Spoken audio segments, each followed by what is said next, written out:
आज हम कबीर की कुछ नए दोहे इसका अध्ययन करेंगे।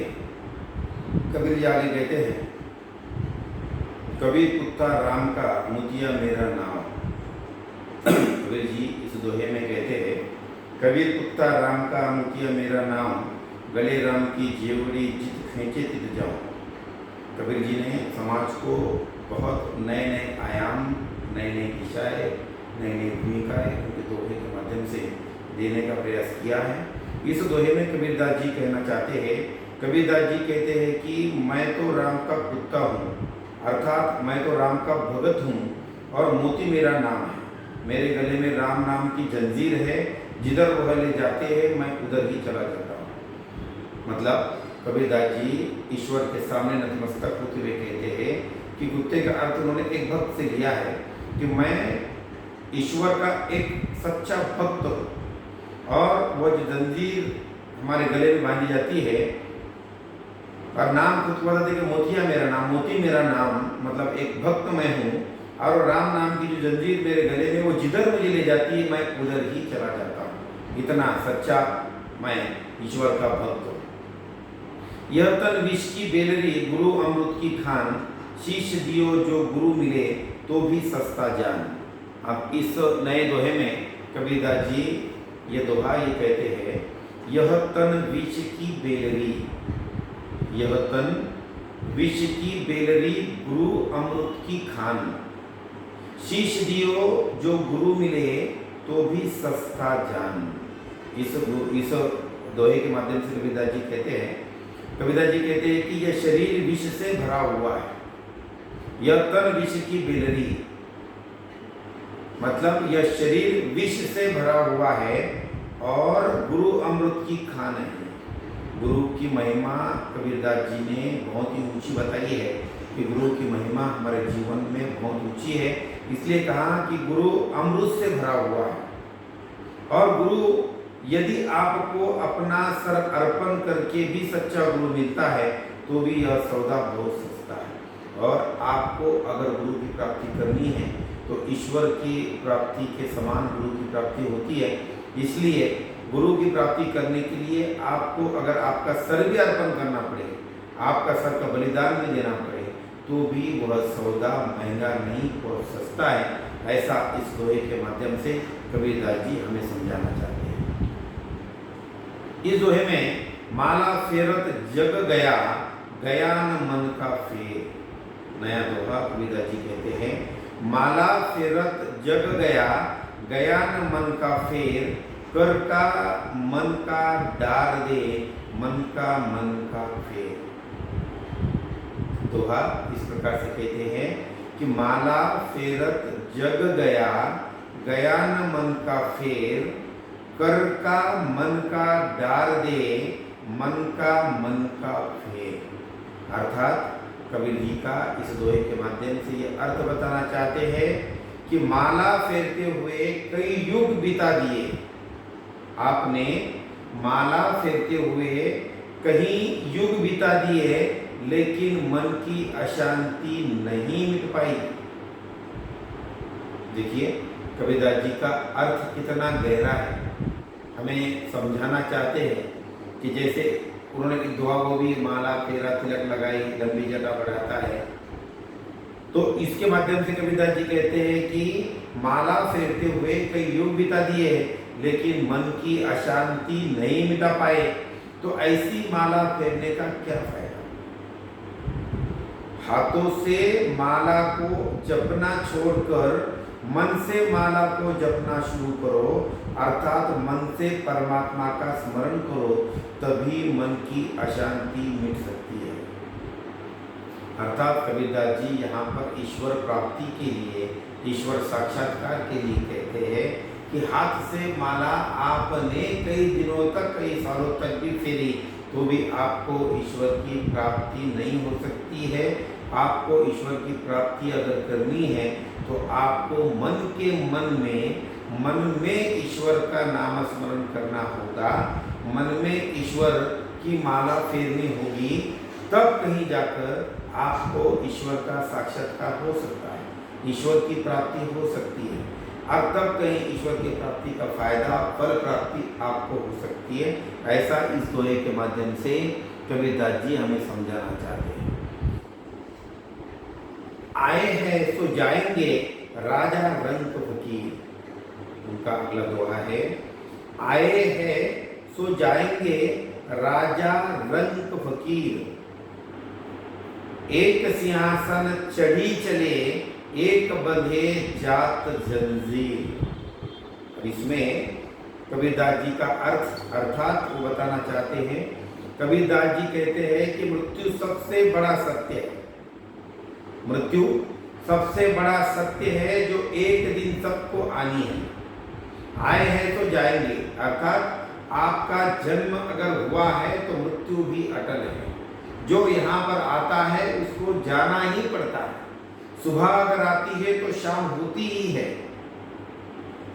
शाम का ढलना बंधन कारक है, सुबह का निकल जाना बंधन कारक। यहाँ पर कोई भी व्यक्ति, कोई भी दिन, कोई भी पेड़ पौधे रुकने के लिए नहीं आए हैं। जो यहाँ पर आया है उसको जाना बंधन कारक है। इस संसार का नियम है, जिसने जन्म लिया मृत्यु उसके लिए अटल है। वह आप टाल नहीं सकते, उससे दूर भाग नहीं सकते। आप किसी कांच के महल में भी जाकर अपने आप को बंद कर लो तो मृत्यु से आप दूर नहीं जा सकते। मृत्यु आपको आना अटल है, उस कांच के अंदर भी आकर मृत्यु आपको ले जाएगी। इसलिए जो यहाँ पर पैदा हुआ है उसको मरना अवश्य ही है। ऐसा ही कबीरदास यहाँ पर कहते कि आए हैं तो जाएंगे, जन्म लिया है तो अवश्य मरेंगे भी, मृत्यु को भी प्राप्त करेंगे। राजा रंग फकीर, सभी के लिए यह संसार का यह नियम समान है। तुम राजा हो तो उसके लिए मृत्यु का अलग नियम, उसके लिए यमराज अलग, ऐसा नहीं है। राजा के लिए और फकीर के लिए ईश्वर के पास एक ही यमराज बैठा है। वही यमराज आपको आकर लेकर जाने वाले हैं। उसी यम के माध्यम से आपकी मृत्यु होने वाली है। राजा है तो उसके लिए यमराज सजधज कराएगा, और फकीर है तो यमराज फकीर के भेष में आएगा। ऐसा नहीं होगा। यह राजा के लिए, फकीर के लिए और रंग के लिए एक ही समान नियम बनाया गया है। ईश्वर और इस संसार का ईश्वर है तो भी आप मानते हैं तो ठीक, नहीं मानते तो ठीक, लेकिन ये संसार तो आप मानते हैं, ये दुनिया तो आप मानते हैं। इस संसार का, इस निसर्ग का एक ही नियम है, और राजा और फकीर के लिए भी एक ही नियम बनाया गया है कि आपका जन्म हुआ है तो आपकी मृत्यु भी अटल है, आपकी मृत्यु भी समान है। और मृत्यु के बाद राजा को अलग मिट्टी में गाड़ा जाएगा और फकीर को अलग मिट्टी में गाड़ा जाएगा, ऐसा भी कोई नियम नहीं है। सभी को उसी मिट्टी में मिल जाना है, उसी मिट्टी में मिलकर ही ईश्वर की प्राप्ति करनी है। उसके लिए राजा के लिए आप भले ही उस मृत्यु के बाद राजा के लिए कोई महल बनाकर उसको गाड़ दो, लेकिन अंतिम रूप तो उसका मिट्टी का ही होगा। वो मिट्टी में ही जाकर मिलेगा, उसका मिट्टी ही बनेगा, वो कुछ अलग बनने वाला नहीं है। इसलिए फकीर के लिए, रंग के लिए और राजा के लिए कोई अलग नियम इस संसार ने नहीं बनाया है। एक सिंहासन चढ़ी चले एक बंधे जात जंजीर। कबीर आगे कहते हैं कि चाहे वह अमीर हो या गरीब हो, एक न एक दिन इस संसार से चला जाता है। अंत समय में मौत सबको एक ही जंजीर से बांध कर ले जाएगी। जैसे मैंने कहा कि मौत के लिए एक ही यमराज आने वाला है। कबीरदास जी ने यहाँ पर एक जंजीर का उल्लेख किया है। उसी यमराज को संत कबीर जंजीर कहते हैं कि यह एक ना एक दिन इस संसार से चला जाता, अंत समय में मौत का एक जंजीर बांध कर ले जाएगी। फिर वो चाहे राजा हो या फकीर, मृत्यु को सत्य मानकर अपने कर्म चलते चलो। मृत्यु यह अटल सत्य है। यह बात हर वक्त, हर कर्म करते वक्त हमारे ध्यान में और हमारे जहन में रहना चाहिए कि हम जो कर्म कर रहे हैं, इस कर्म का हिसाब किताब हमें ईश्वर के पास देना है, इस निसर्ग को देना है। यह कर्म हमें हमेशा याद रहना चाहिए, क्योंकि मृत्यु यह हमारे जीवन का अंतिम सत्य है। इस मृत्यु को कोई भी रोक नहीं सकता है। इस संसार में इस मृत्यु को रोकने की ताकत इस ईश्वर ने, इस कुदरत ने, इस निसर्ग ने नहीं दी है। इसलिए उस मृत्यु को अंतिम सत्य मानते हुए हमने हमारे कर्म करने चाहिए। क्योंकि हमारे कर्मों का ही फल हमें उस मिट्टी में मिलने वाला है। आज हम अपनी मनमानी कर लेते हैं, अपने मन से जो चाहे कर लेते हैं। जितना अन्याय अत्याचार हमें समाज पर करना है, इंसानों पर करना है, हम यहाँ पर कर लेते हैं। हमें यहाँ पर कोई भले ही रोकने टोकने वाला नहीं है, हमसे कोई हिसाब किताब लेने वाला नहीं है। लेकिन यह संसार, यह कुदरत, यह निसर्ग आपका हिसाब लेने वाली है। और वो जो अंतिम सत्य है, कबीरदास जी ने कहा मृत्यु जो अंतिम सत्य है, वह मृत्यु अंतिम सत्य के रूप में आपका हिसाब अवश्य लेने वाली है। उस मिट्टी में आपका अवश्य जाना है और उसके लिए भी कोई आपके लिए नया नियम नहीं है। आपके लिए और फकीर के लिए, राजा के लिए और रंग के लिए एक एक जंजीर बनाई गई है, अर्थात एक यमराज बनाया गया है। उसी यमराज के माध्यम से आपको यहाँ से प्रस्थान करना है, आपको यहाँ से इस संसार को छोड़कर जाना है।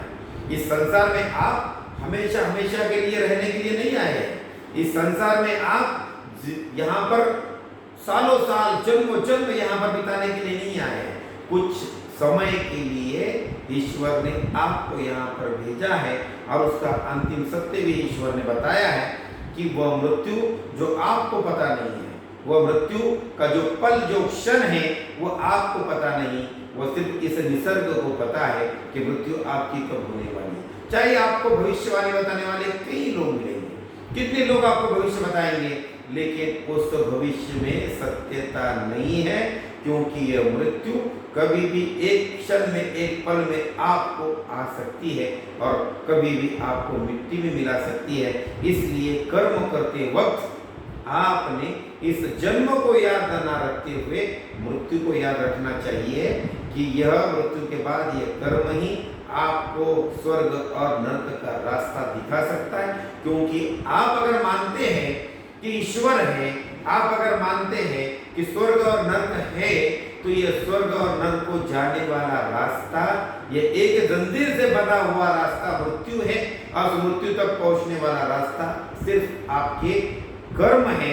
अब उस कर्म से ही आपको मृत्यु तक पहुंचना है और उस कर्म के माध्यम से ही आपको, उस कर्म के माध्यम से स्वर्ग और नरक का रास्ता भी बनाना है। अगर आप ईश्वर में विश्वास रखते हैं तो, अगर आपका ईश्वर पर, ईश्वर में विश्वास है, तो इसका मतलब आपका स्वर्ग और नरक में भी ईश्वर विश्वास है। तो उस विश्वास को पक्का बनाने के लिए आपको आपके कर्म पक्के बनाने होंगे और उस कर्म के माध्यम से आप स्वर्ग और नरक का रास्ता ढूंढ सकते हैं। धन्यवाद।